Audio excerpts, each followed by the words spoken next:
D'accord? Nous avons un LC300 ici aujourd'hui et nous allons simplement parler du rack et de son utilité. L'idée du rake est essentiellement de s'assurer que l'arrière du véhicule est plus haut que l'avant, principalement pour que, lorsque l'on charge du poids dans le véhicule, il ne se retrouve pas avec l'arrière trop bas. On veut que le véhicule soit presque parfaitement à niveau lorsqu'il est chargé à pleine capacité. Il ne faut pas confondre cela avec l'espace entre le haut du pneu et l'aile. C'est pareil à l'arrière aussi. Donc, cela n'est pas considéré comme du rack.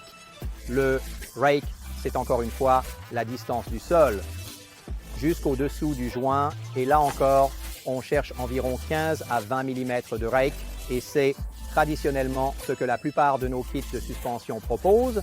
Et nous avons tendance à ne pas opter pour une position parfaitement à plat, tout simplement parce que le véhicule aurait l'arrière trop bas une fois chargé au maximum. Maintenant que nous avons abordé le rake, pourquoi nous intégrons du rake dans le véhicule, l'importance du rake et la raison pour laquelle nous le faisons, il faut savoir qu'une grande partie de cela est liée à l'orientation des phares et au fait que nous ne voulons pas que les phares du véhicule éclairent le sommet des arbres. L'idée, encore une fois, c'est que lorsque le véhicule est à pleine charge, l'angle de projection des phares soit dirigé vers le milieu de la route et non vers le haut à cause d'un rack incorrect.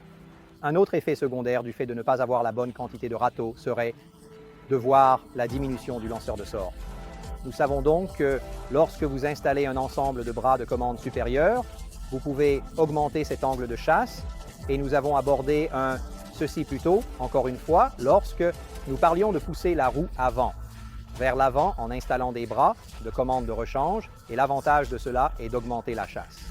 Le problème avec le râteau qui va vers l'arrière et l'arrière de la voiture qui est plus bas que l'avant de la voiture est que, encore une fois, nous avons perdu cet angle de chasse. Donc, dans beaucoup de cas, ce que nous cherchons à faire ici, c'est de surélever légèrement l'arrière du véhicule d'environ 20 mm